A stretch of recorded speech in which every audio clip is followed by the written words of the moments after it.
This is a 2007 Mitsubishi Galant. It doesn't crank, doesn't start. The cluster doesn't come on either. We noticed, we checked all the fuses and everything. Nothing was blown. We checked the battery voltage, which we're at 12.7. So I was just doing a test on the battery terminals because I noticed that they messed with the battery terminals. And I checked on the battery, there's ground, but on the wire, we're seeing voltage.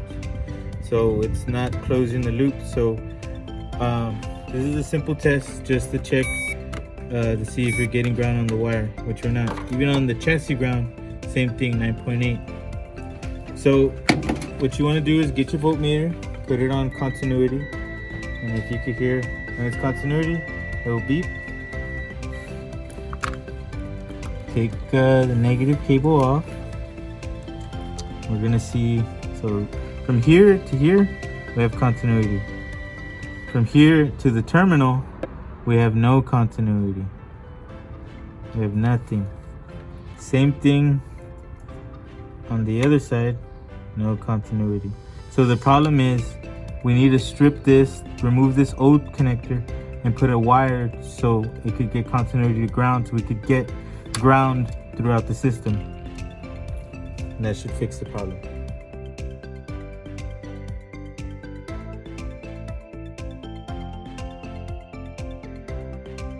So after we removed the middle part that was on the ground, there was actually a little, like it was broken off. Like you see how this is right here?